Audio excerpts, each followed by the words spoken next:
Good afternoon and welcome to TalkSports, our weekend program, the Saturday Sports Special. And as indicated, a special program is in tune for you this weekend. This weekend, we'll be speaking about Special Olympics. Yes, Special Olympics with a special guest as well. Yeah, and as indicated, earlier in the week, the issue of the Special Olympics took center stage among Caribbean sports ministers recently as they met in what was dubbed as the first ever Special Olympics Caribbean Sports Ministers Forum. And, one of the persons who were basically involved in it to some extent will be speaking with us. And we will also probably hear hopefully comments or whatever it is from some of the others who were involved, including Lorna Bell, who's the Executive Director of Special Olympics across the Caribbean, Brian Lewis, our good friend from CANOC, the President of CANOC, and the Trinidad and Tobago Olympic Committee President, who has been on our program many times, also made some very important comments, and some of the ministers in the Caribbean also. But our special guest today is actually David Evangelista. He's the president and managing director of Special Olympics Europe. And if I can just give you an insight into that, he's responsible for the growth and development of Special Olympics movement across 58 nations across Western Europe, Central and Eastern Europe, and Central Asia. Well, David has extensive global experience in the areas of government relations, industry engagement, international development, and global partnership building in support of marginalized populations, including Special Olympics. So what I will do, more or less, is to bring on David, who will give us a little more background on himself and his involvement in Special Olympics, and then we'll go into a very candid discussions on the issue of Special Olympics. As I say, good afternoon to you, David. And by the way, David is coming to us live from Vigo, Spain, where it's probably evening time, I assume. Good evening, David. Good afternoon, Michael, and thank you very much. It's a pleasure to be here.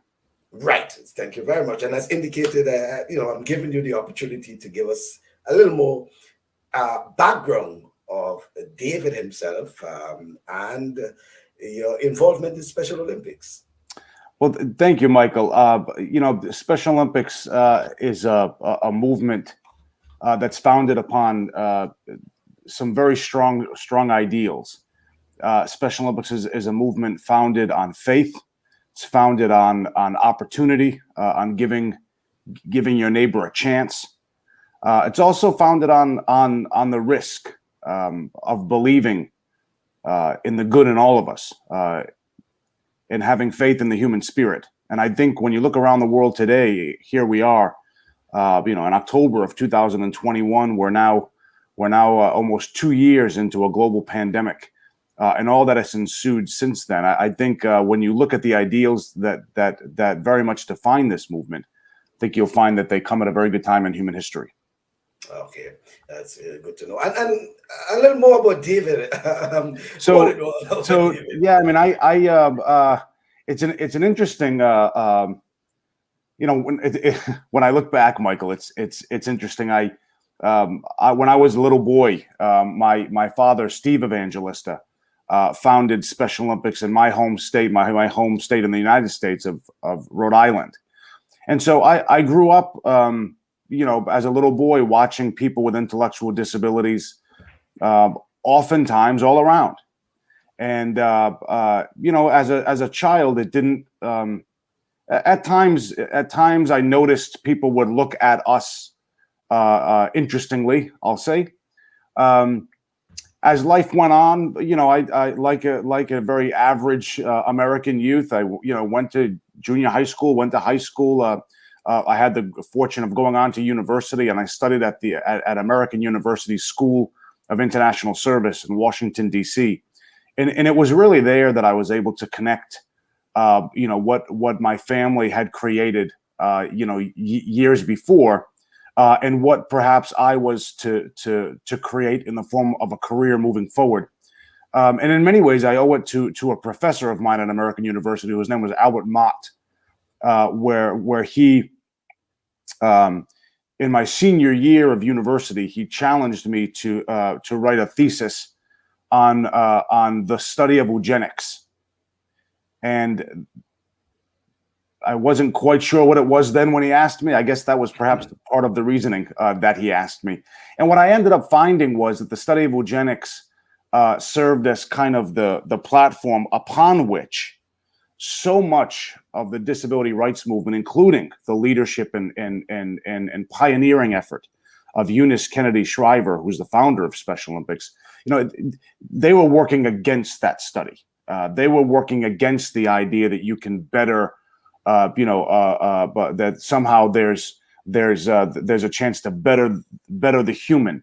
Humans are perfect. Human beings are made, at least in the Catholic tradition that I follow. Humans are made in the image and likeness, and we have to help each other. And it's in our diversity. It's in the diversity of talent, of viewpoint, of perspective. It's in the diversity of one's outlook that is quite beautiful, and I think that's where we learn.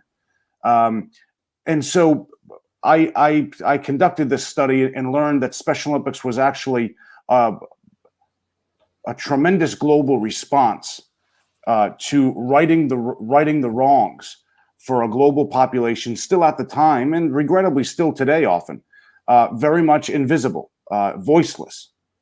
And Mrs. Eunice Kennedy Shriver, who is the sister of the late President Kennedy, she stood up in Soldier Field in July of 1968, Soldier Field being one of the most emblematic sports stadiums in American history. And she stands up in Chicago in July of 1968 to an empty stadium. There was not one spectator. And you can look at the historical images.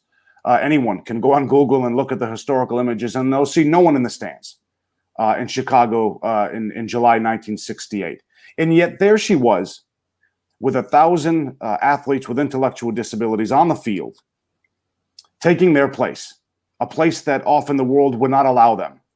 But in the middle of Soldier Field, with Mayor Daley looking on, and Eunice Kennedy Shriver launches perhaps the most prolific brand gamble in sports history. And we're here to talk sports.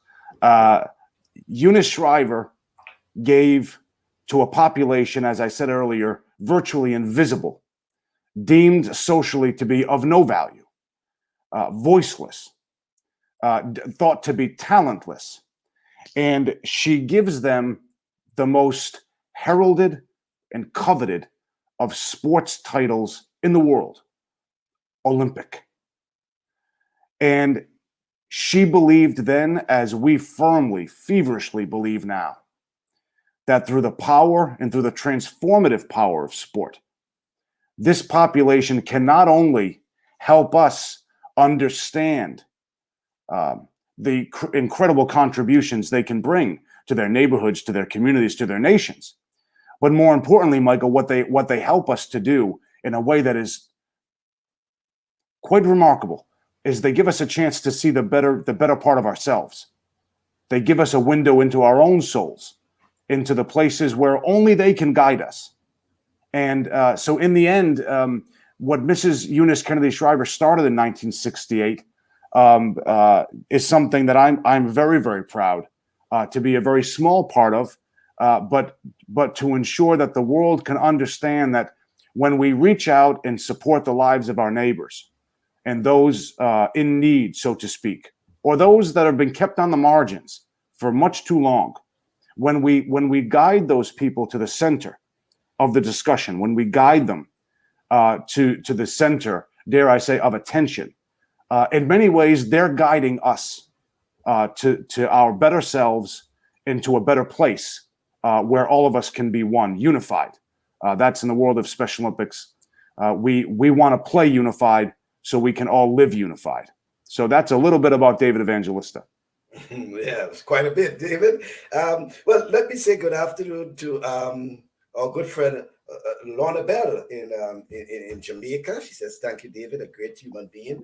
And Lorna herself has been, I was doing a lot of research on that whole issue of Special Olympics in the Caribbean as well. And Lorna is, thick and center in Special Olympics in the Caribbean. It seems as if she has given the better part of her life to Special Olympics in the Caribbean, and I want to say thank you, Lorna, for your services throughout the years. I mean, it seems to be a few decades, well, and that's the sort of commitment and dedication we have from some of these, people involved in Special Olympics. But it's important, and I'm speaking about that because as we discussed just before coming on air, it appears, David, that sometimes we get all excited about Special Olympics, and for some reason, the moment in time we move away from the table,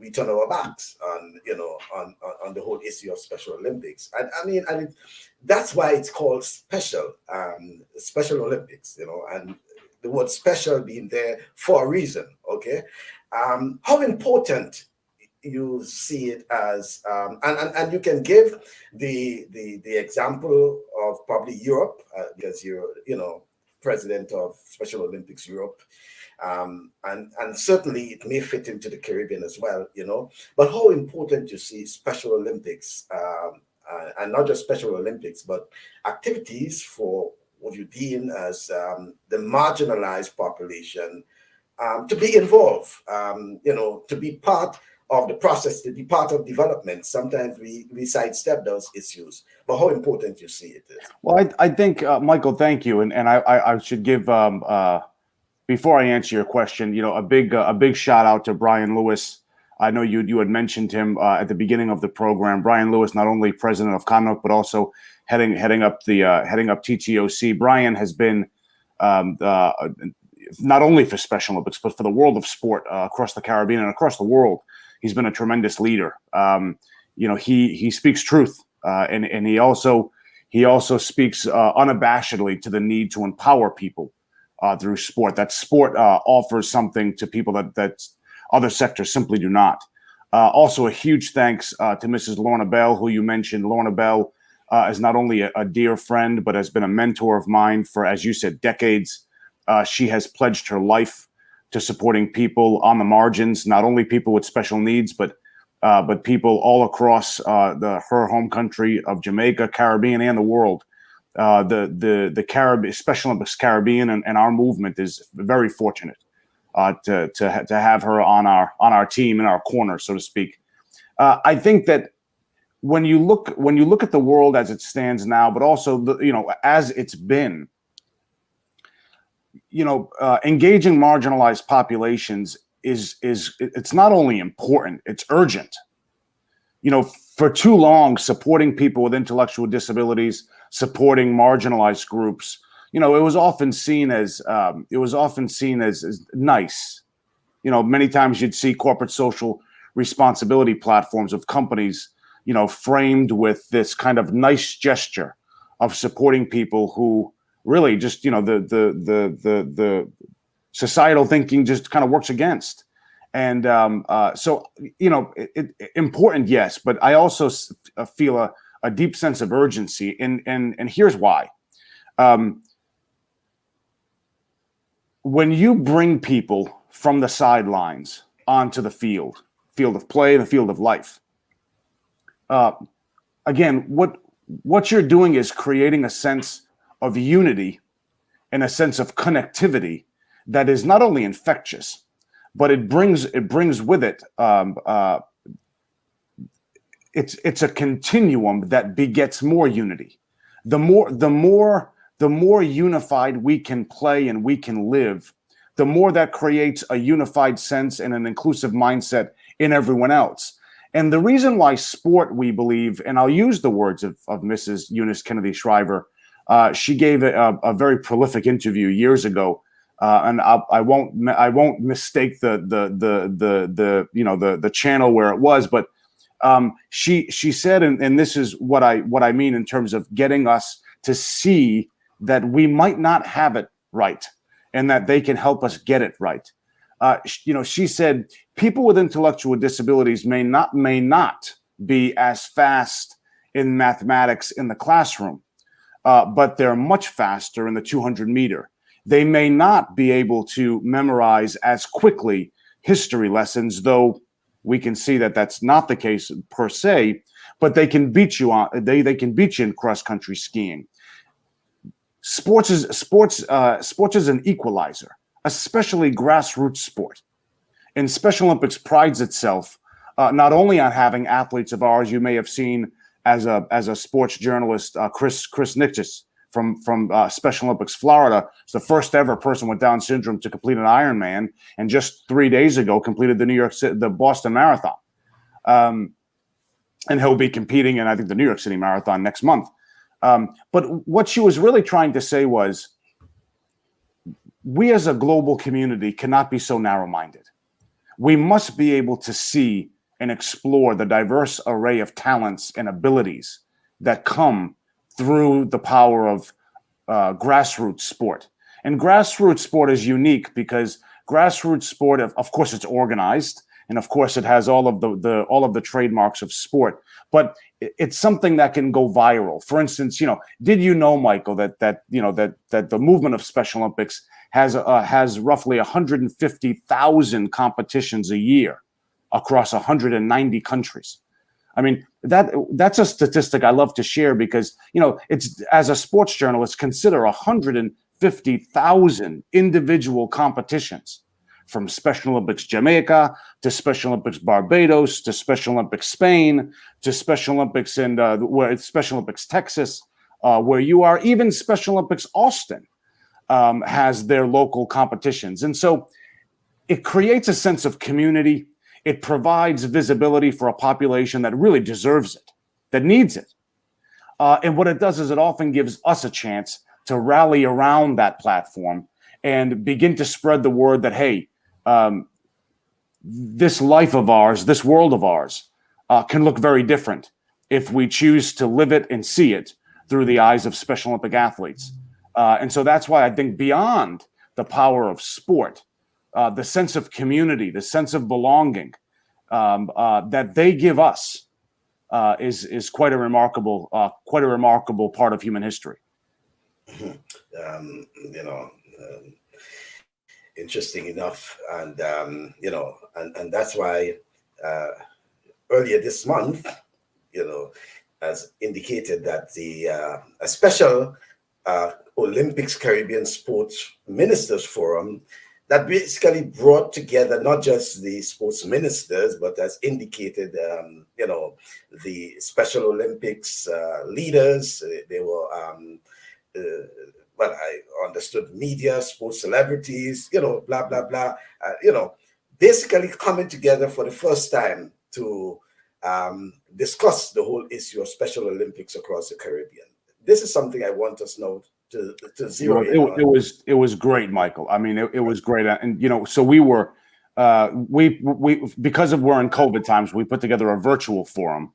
And we thought that would be great because it would allow sports ministers and other dignitaries, the opportunity to both join and convene and participate, but without the let's say the time constraints or the financial constraints of traveling to a place and taking time out of one's office, et cetera. So we put together the first ever Special Olympics Caribbean Sports Ministers Forum, and I'm thrilled to say we have the upwards of 15, 16 sport ministers from across the region join. We also had one of our keynotes was, of course, CONOC President Mr. Brian Lewis, Mrs. Lorna Bell also headlined the effort.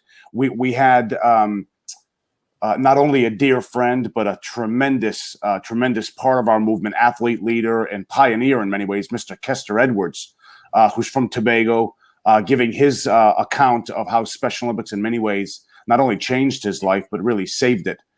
And we had Sam Perkins, the NBA legend, the former LA Laker, Sam Perkins, who's a global ambassador for Special Olympics. He joined as well to share his thoughts. the important thing about the forum, Michael, was that it gave the ministers of sport an opportunity to not only share their ideas about how we can better support the athletes with intellectual disabilities of Special Olympics, but it also gave them a chance to hear the momentum, the really contagious energy that comes from listening to Special Olympic athletes, Special Olympics leaders like Lorna Bell. I was surprised at how excited and vocal the sports ministers were. It was only an hour. It was very difficult. We understand that these ministers have so many demands on their time, and so we didn't want to appear greedy. But that conversation could have gone for 3-4 hours. Very, very grateful to all of the ministers that joined, and we look forward to doing more of that. A couple of quick highlights. Minister Grange, the Honorable Minister Grange from the country of Jamaica, mentioned that Special Olympics is a key part of the national sports platform of Jamaica, and of course, the national sports platform of a country like Jamaica is pretty important. To hear that Special Olympics was such a pivotal part of that platform, of that ministry, was great news. And that has everything to do with the brand of Special Olympics in the country of Jamaica and the athletes that represent it. I was also excited to hear from Honorable Minister Sutherland from the country of Barbados, not only talking about how it's important to ensure that the protections and the opportunities for these athletes are enshrined in national policy, but that that the Caribbean sport ministers should convene more. That this was a good example of how to create more virtual engagement and create more dialogue and discussion on key issues, not only sports and intellectual disability, but other key social issues facing the Caribbean. Sam Perkins, again, patching in from the United States, mentioned how Dean Smith, the legend, the NCAA basketball coach from North Carolina, really instilled in Sam the sense that one has to give back to the community. And Sam realized that one of his closest childhood friends was later a Special Olympic athlete, and how that was an example of how you can't judge a book by its covers, and how he looked at his friend and saw Special Olympics in a completely new light. But then I have to say, I want to give credit to Mr. Lewis, Brian Lewis, who really gave a kind of an edgy call to action to the sports ministers, to say that we as a community, as a global community, but more importantly, the sports, the government community in the Caribbean can no longer pay lip service to this population. As you said, Michael, folks get excited and then things start to teeter off. And, people with intellectual disabilities not only are citizens of their nations, but they're most deserving of the same rights and same opportunities that are given to the general population. And time and time again, after 53 years of our movement, we've seen what happens when those opportunities are given. And I was excited that sports ministers joined. I was excited that sports ministers engaged. And we are excited to team up with the sports ministers across the Caribbean, not only to strengthen policy, but also to get them involved. We want the nations to see that Special Olympics is for everyone. It's for youth. It's for adults. It's for people with or without intellectual disabilities. It's for government ministers. Let's all play unified. And let's build a better global community together. That was really the understanding of the forum. And so we're launching a declaration on sport, the Special Olympics Caribbean Declaration on Sport, which we look forward to having ministers sign across the region. And we hope that TalkSports will cover that as well. Certainly. And as Brian said, if I can quote, for too long, this group has been on the sidelines. It's time we all come together to give athletes with intellectual disabilities the opportunities they deserve. So how you hoping, David, that this forum, or the recent forum in itself, and I understand the plans to continue discussions, mobilizing whatever it is can continue, because as we indicated, and during this discourse so far, that sometimes and many times it's just a talk shop, where we come, we discuss, we eat. Well, in this case, might have been virtual, so folks Sure. back in there, just agree and pledge and commitment, words. How can there be action? So this is the great thing about Special Olympics, Michael. That's a great question. And it's actually, I'm glad you asked, because in many ways, this is what Special Olympics does best. We hit the pitch, we hit the playing field, we hit the pool, we hit the slopes. We hit the court, we suit up. That's what Special Olympics has defined itself as. We are a doing organization. Companies may define themselves by product sales and by certain metrics. Our metrics are trainings and competitions.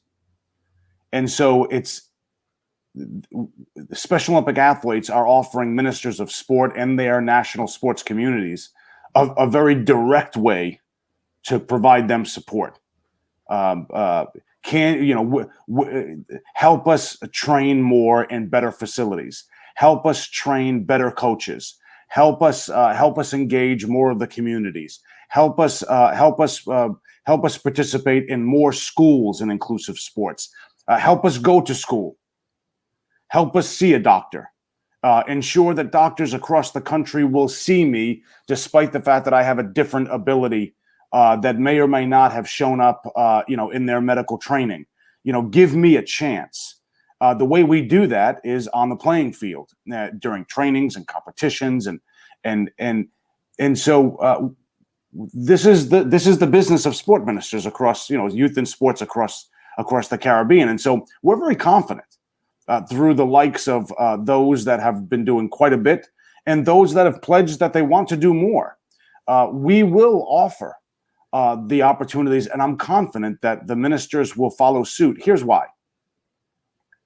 For 53 years, the Special Olympics movement has been consistently, incrementally, and then sometimes, astoundingly, jumping over barriers and proving history wrong.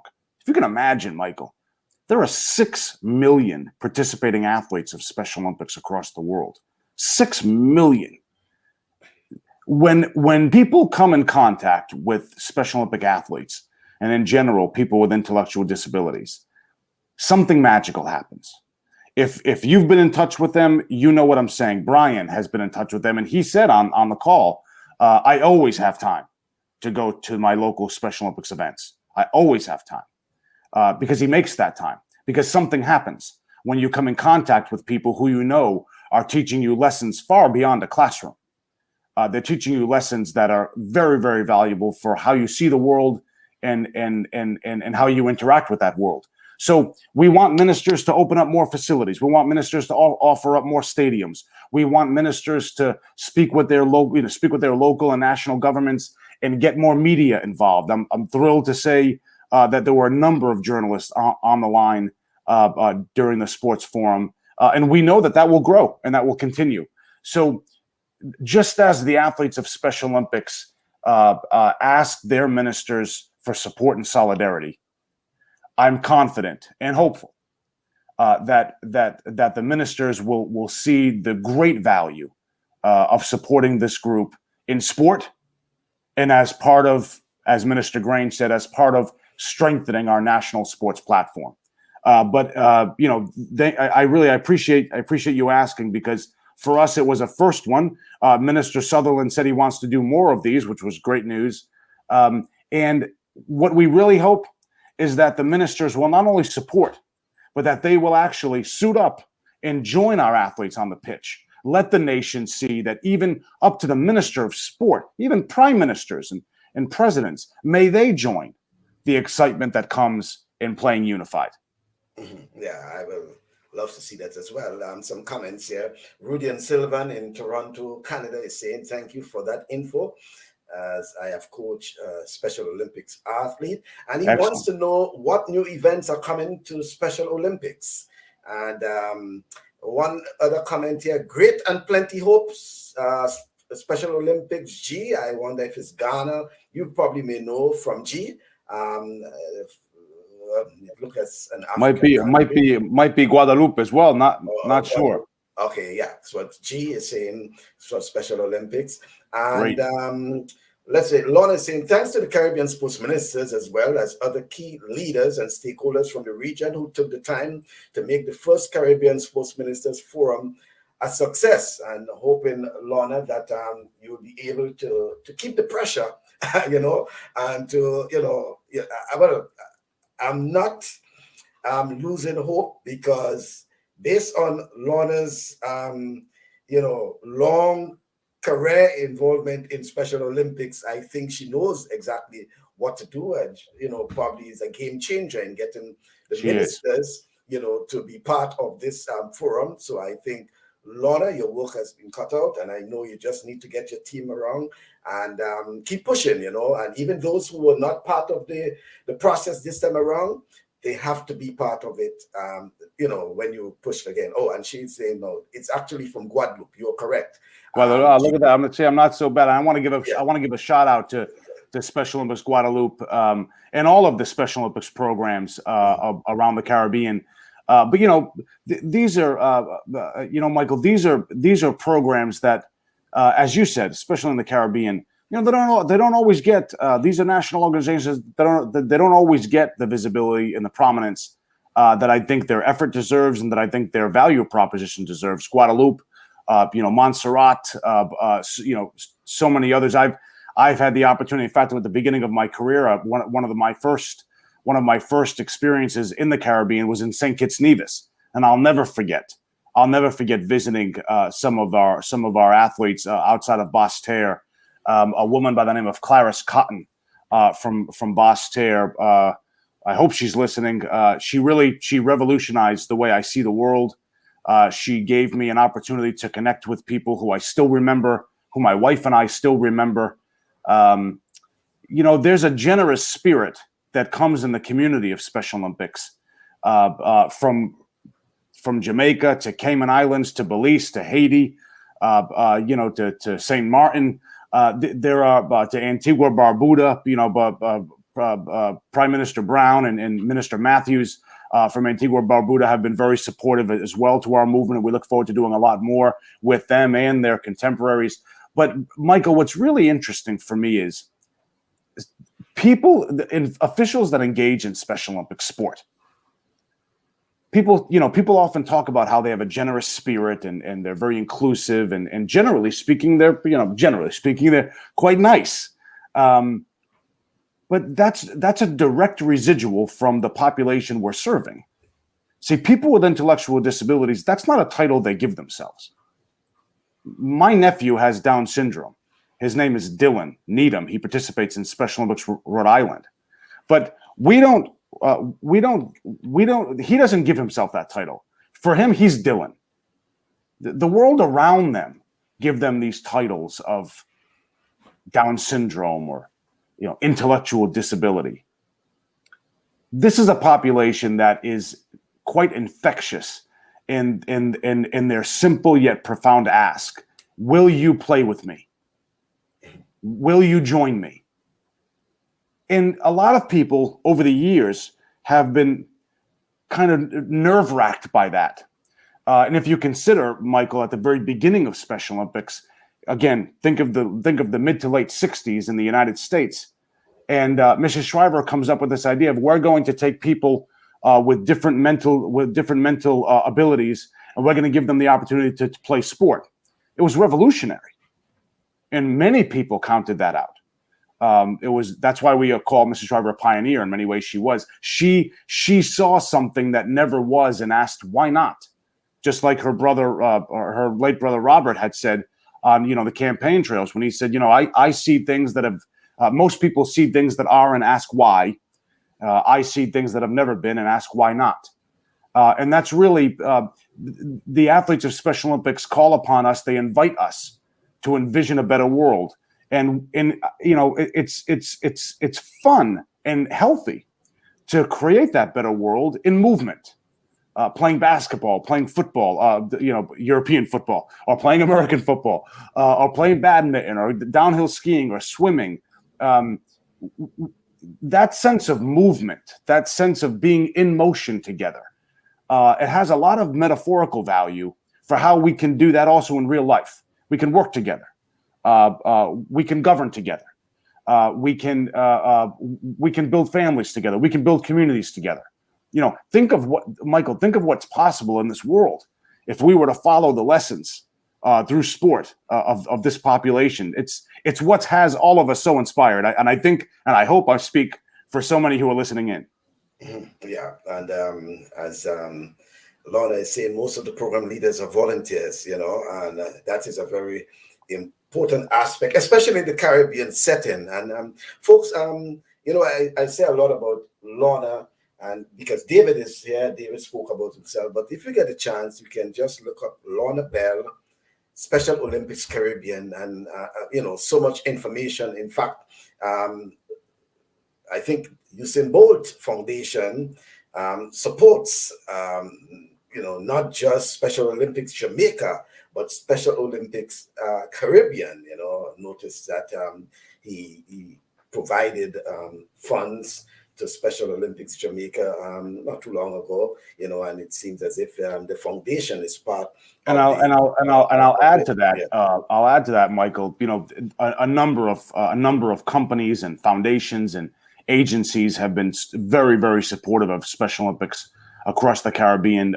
Chief among them, Digicel, which is a telecommunications firm, but they have left no stone unturned to ensure that countries around the Caribbean have resources they need to give this population a chance to not only hit the pitch, but to engage in their communities. A big shout out to Digicel and their chairman and a great friend of Special Olympics, Dennis O'Brien, and also other supporters in the Digicel group, big leaders like Peter Lloyd and so on. They've just been second to none in terms of their support. Also, UNICEF, as a United Nations agency, has been very, very supportive of Special Olympics throughout the Caribbean. In particular, I'd be remiss if I didn't mention a former UNICEF Jamaica country representative, Mark Connolly, who has been not only a huge supporter, but a great guide of how to continue to build Special Olympics as a sustainable development opportunity for the region.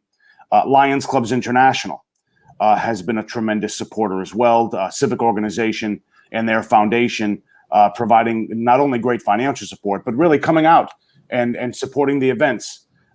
Takes Special Olympics is a 99% run by volunteers. And so think of that, think of how much goodwill, think of how much solidarity goes into making those 150,000 competitions work, around the world. So a big shout out to our volunteers. The list goes on and on. So many people have been supporting Special Olympics. Most recently, Adia Atkinson, the Olympic swimmer, world record holder from Jamaica. She joined our movement as a champion ambassador, and so many more will be joining their national organizations as ambassadors. It's we don't take it for granted, Michael. We're an organization. We're a humble group. We want to make sure that we provide support to people who very much need it. And so when we see this outpouring of support from sports stars, from foundations, from big companies, from civic groups, it means the world to us. And we take great pride, but we also take it with great responsibility. Okay. And how can, folks who are listening and want to be part of the process, I saw, for example, the Rudian Sylvan, who asked about the events, he also made a comment that there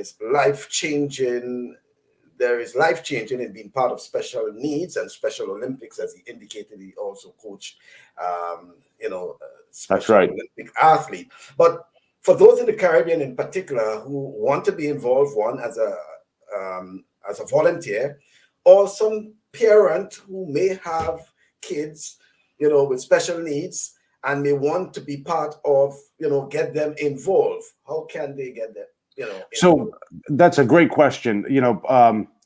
We have national Special Olympic organizations throughout the entire Caribbean. So all one has to do is, look up your local Special Olympic national organization. Special Olympic, the ones that have spoken here: Special Olympics Guadeloupe, Special Olympics Jamaica, Special Olympics St. Kitts, Special Olympics Barbados, Special Olympics Trinidad and Tobago. You name it, and call them and say, "Listen, we've been informed of Special Olympics. We've seen you in these places. We'd love to get involved. I have a child with an intellectual disability. I have a child without an intellectual disability, or even more. I myself want to volunteer. Where can you best use my volunteer support?" It's that simple. Of course, like any national organization and international federation, there's processes and volunteer forms and so on and so forth. And I'm sure to make sure that we take the issues of safeguarding very seriously, because of the risks and vulnerabilities of our population. So, in many cases, in fact, probably in all cases, there's some degree of background checks just to make sure we're getting the best of the volunteers. But generally speaking, it's a very easy process. You can also find all of that information on www.specialolympics.org. And it has all of the information of all of our national groups. Come out and play unified. Come out and volunteer, coach a team, sponsor an athlete, join an event, create a committee. Mrs. Shriver, many years ago, in fact, our current chairman, Dr. Timothy Shriver, and I had a conversation once years ago where he said to me, the Mrs. Shriver always wanted to give the work away. This work is local work. Give it to the teacher, give it to the church, give it to the mosque, give it to the synagogue, give it to the local community centers, give it to the local sports club. Let them create their Special Olympics movement, and that's how we've built, a 6 million athlete strong cadre of participants by creating exactly what you said locally. Get involved. So you don't have to go very far. And again, if you just go to specialolympics.org or you look up your local or national Special Olympic organization, I can almost assure you that you will be welcomed with open arms. Mm-hmm. Well, that's good to know. You too, Michael. Yes. I will just let you know. Karen is saying the Caribbean is an innate, strong athletic power, just a common and coherent plan of action for everyone in a common fair spirit. And the source will take, I want to believe it. We French program with this culture in us as well. Guess as much speaking with this Frenchy accent, Exactly. But no, on a serious note though, while I cannot go into all the details, as working with the Homeland Security, Department of Homeland Security, I have a specialist also dealing with, support specialists, and even today at work, I had the, privilege of being among,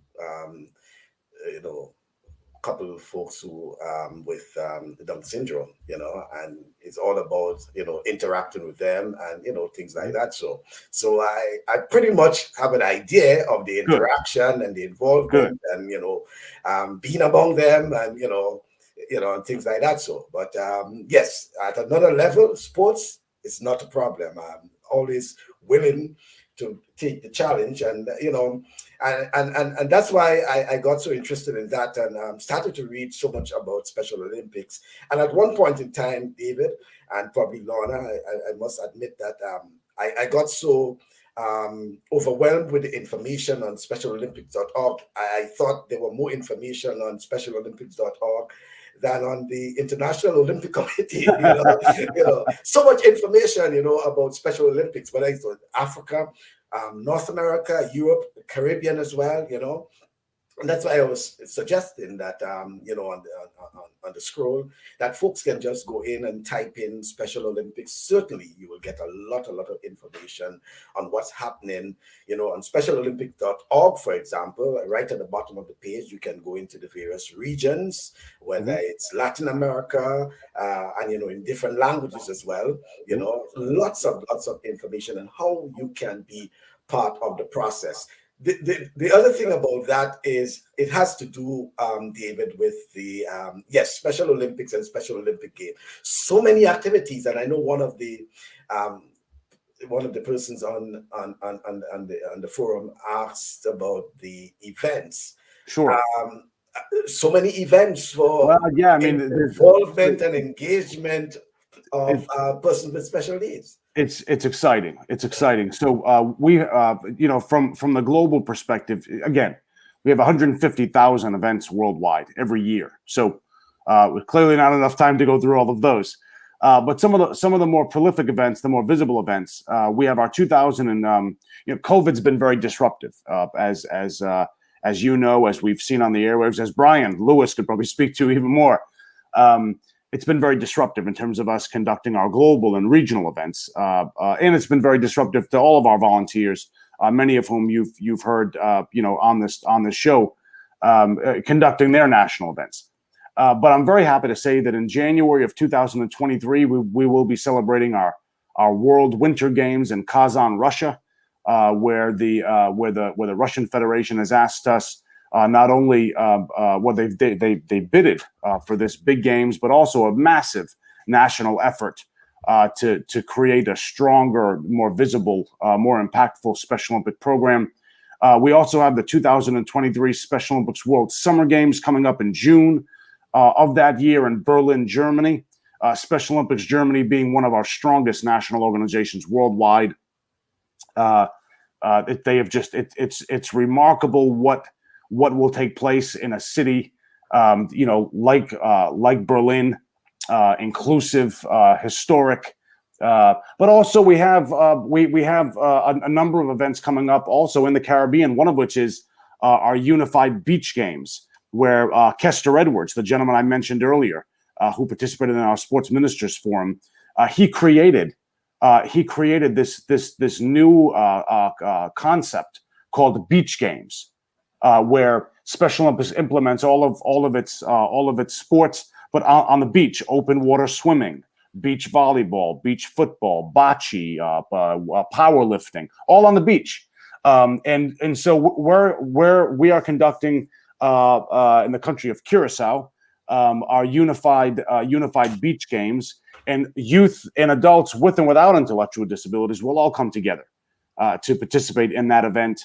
And we want to showcase what we want to showcase to the community. We want to showcase to CARICOM. We also want to showcase to the sports ministers. We could be doing this in all of the countries, and it's a great opportunity to bring together the local businesses, bring together community organizations, faith-based organizations.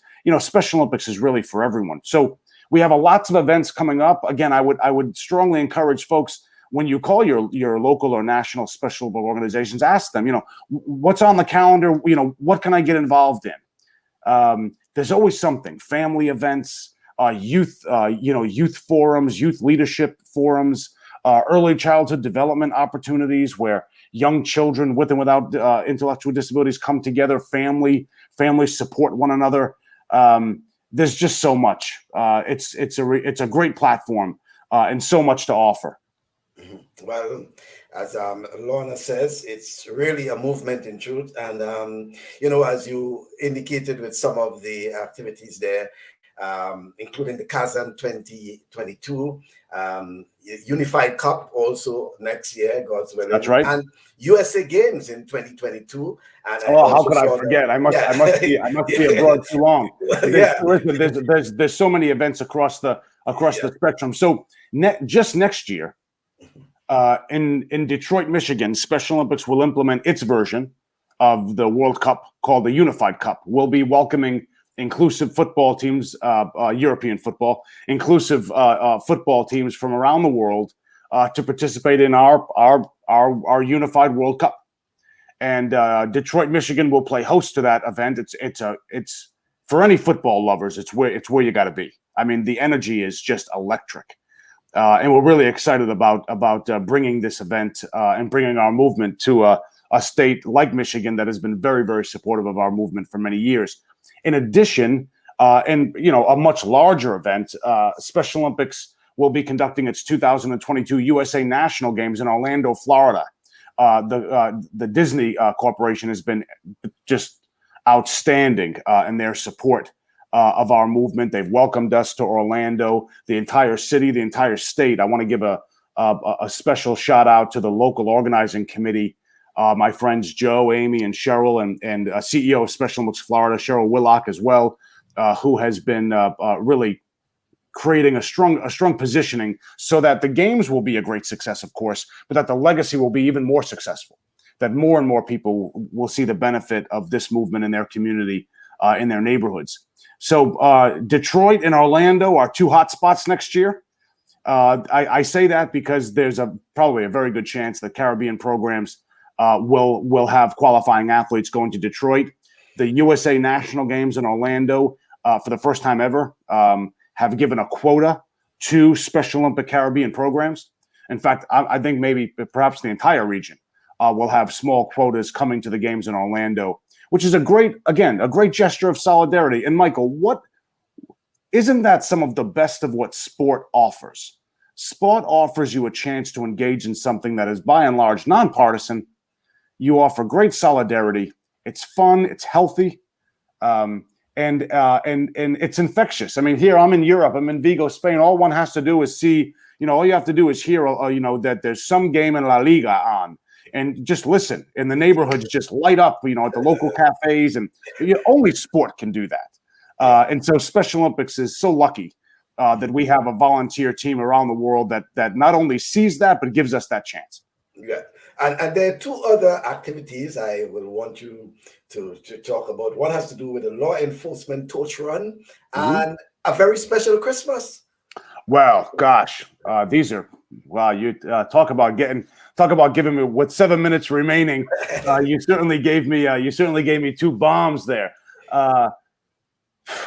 What can I say? The law enforcement torch run is probably the most successful of global initiatives for one of them at least, Special Olympics. Law enforcement officials from around the world, especially in the United States, but also across countries like Jamaica, countries like Ireland, and so many others, they team up.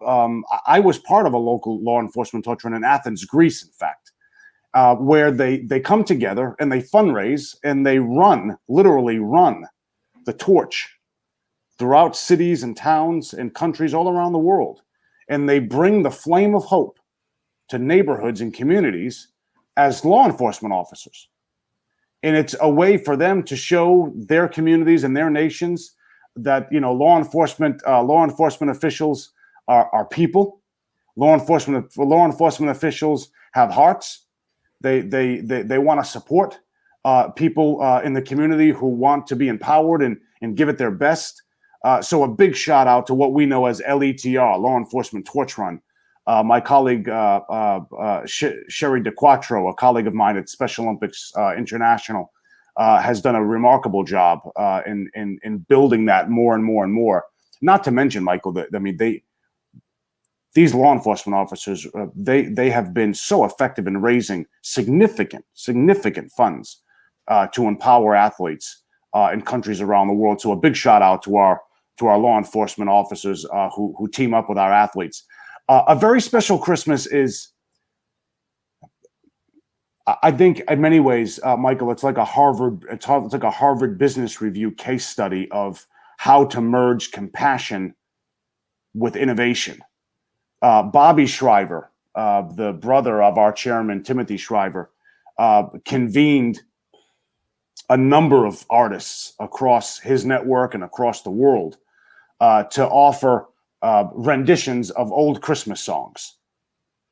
And I'll say that as a child, without knowing that the album was supporting Special Olympics, my sister and brother and I religiously bought that album This is a time when there were albums. We didn't download music. You went to the store and bought it. And you needed some apparatus, not your phone, to play it. These were, I guess, different days. But I remember buying the albums and the CDs. And you know, now that I look back, you know, in the very, very bottom of the back, you know, it said a very special Christmas supports the movement of Special Olympics and athletes with intellectual disabilities, etc.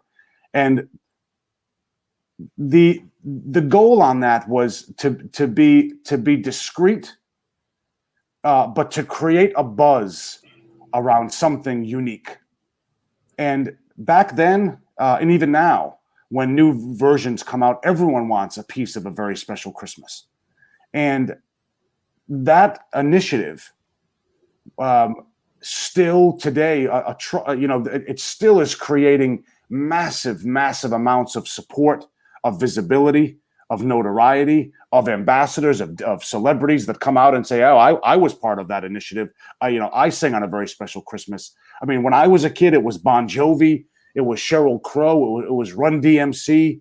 I still remember telling my sister that I liked the album so much, I want to buy 2 of them, just so I knew that if I lost one, I'd have a backup. I mean, this was how cool these albums were. And to think that now in my region here, Michael, in Special Olympics Bosnia-Herzegovina, in Special Olympics Moldova, in Special Olympics Ukraine, in Special Olympics Armenia, you know, the support from sales of that album are still providing the opportunity for national organizations to drive this sports movement and inspire their nation. So, you know, I think our movement will be forever indebted to Mr. Bobby Shriver and his vision, and to all of the artists that still commit to singing for inclusion. Okay, let me get a final comment there from Karim from Guadeloupe, saying, yes, we are a unifying movement, but quickly that this pandemic ends in order to find more of us around a real table in order to unite more our means and to set out again to conquer beautiful things for many in parts we have lost. Union and brotherhood to the detriment of all other things. We have in our hands people who need us and our technical skills. Absolutely. Yes. I agree with Kareem, you know, but I would also add to that, if I may, that, you know, people need us, and God's given us gifts to help others. But I think what's really important, Michael, and I think you would agree. In fact, I'm going to ask if you agree. It's a blessing to be able to help your neighbor. But it takes an open heart to understand that they too can help you. And isn't that where we are our best as a world? When we understand that support and compassion and love is a bidirectional wind current. Isn't that true? Certainly, yeah, very much so. And so I agree with Kareem. You know, it's as we build back, or as we move forward, rather. I don't believe Michael, we're going back to anything. I think this is going to be the world from now on, at least in some way. But as we move forward, I believe Kareem, and I harness the power of Lorna's statement. We are a movement. We're driving something far beyond just a sports competition. We're asking people to think differently, to act differently, and to harness the benefits of that difference. And I want to compliment you, Michael, and TalkSports for giving not only myself but the movement of Special Olympics a platform to speak about the Sports Ministers Forum, to speak about why empowerment and inclusion are so important in today's world. Talk about real leaders like Eunice Kennedy Shriver and Lorna Bell and Kester Edwards. You know, real supporters, real visionaries like Brian Lewis, who envision sport really changing the world for the better. And also you, Michael, for taking the time out and dedicating your platform to this theme. Thank you. I appreciate that. Thank you very much. And the conversation on TalkSport doesn't end here. We will certainly have another program at some other time. And this time it will be, I certainly will have Lorna and her team. And absolutely. I'll be working with Lorna to coordinate this Good. time with She'll do a much better job than me, Michael. no, no, no. You can be assured of that. Lorna Bell has a passion. If you could put it in a bottle, I mean, it'd be the world's biggest brand. I mean, if you could put Lorna Bell's passion and package it up, the world is a different place. I'm happy to hear that. Happy to hear that. No, well, you had the job of doing the icebreaker, and Laura will take it from there, because I know she'll be able to put things together, and we'll have a nice program in the future at her convenience, and once you can get folks available, and because we have to continue that conversation. It's very important. One of the important things we need to talk about also is that, in going forward, yes, you say we do not want to go back, so it's not about building back, but how with the whole issue of the pandemic and what we'll have to cope with and adapt with, will the Special Olympic movement be able to, already facing all these challenges, and now with the whole pandemic and all of this, all these things we need to discuss in going forward. But David, I want to thank you for being part of this program. I certainly, relish the opportunity of chatting with you and hearing from Lorna and others. We need more of this program. Titans FC. That's great. Right. Well, and Michael, listen, the movement of Special Olympics really is grateful. You've given us a chance to share with the larger community that our population has great talents, has great abilities. I ask all of you, choose to include, whether you're in a local sports club, or whether you're at the Titans FC, or whether you're at a national or a regional Olympic committee, invite the athletes with intellectual disabilities, invite Special Olympics, see what can happen with the power of inclusion. I can guarantee you that the athletes of Special Olympics will never let you down. And Michael, giving us the chance to share the other side of sport on this platform, we're incredibly grateful. And anything we could do in Special Olympics to talk sports with Michael, we are ready. Okay, I appreciate that, and I say the opportunity is there, and I will always be there. And now I know I have the keys, I should say, for both absolutely David and Lorna. So I'll be knocking, often enough. I'll be knocking to get your views on that. Very important and very interesting program. Thank you very much, David. Thank you, Michael. All the best. I appreciate it. Thank you very much. Cheers. Thanks. Thanks. Okay. There you had it, folks. Both, let me see. Yeah. David, Evangelista, from Vigo in Spain. He's the president and managing director of Special Olympics Europe. And we also had Lorna Bell, who's the executive director of Special Olympics Caribbean, who was also providing lots of information. And Lorna certainly will be on our program in the very near future. We'll want to get a lot of information from you, Lorna, regarding what's happening, not just in Jamaica. I've been seeing lots of things happening in Special Olympics Jamaica, but certainly across the Caribbean. You have provided lots of support over the years. I went in and I, Googled the name, Lorna Bell, and so many things came up about your work involving Special Olympics across the Caribbean. And I want to thank you for that. I want to thank David as well. I want to also thank Brian, that's Brian Lewis of CANOC, the president of CANOC, as well as Trinidad and Tobago Olympic Committee, his support and his words of encouragement as well. And all those who have provided that sort of support for Special Olympics over the years and continue to do that. Olivia Grange from Jamaica, the sports minister, she has always been there for Special Olympics, always providing support, and certainly Lorna can attest to that. Look at quite a number of articles and videos regarding that. It seems as if Jamaica is the beacon of Special Olympics in the Caribbean, and as Lorna says that they will certainly be representation from the Caribbean in those upcoming, activities, international activities. And what we do want is to encourage and the support, and as they indicated, the volunteers as well. If you believe you can provide support as a volunteer, reach out to your national association, or as I indicated, you can also get in touch with Lorna.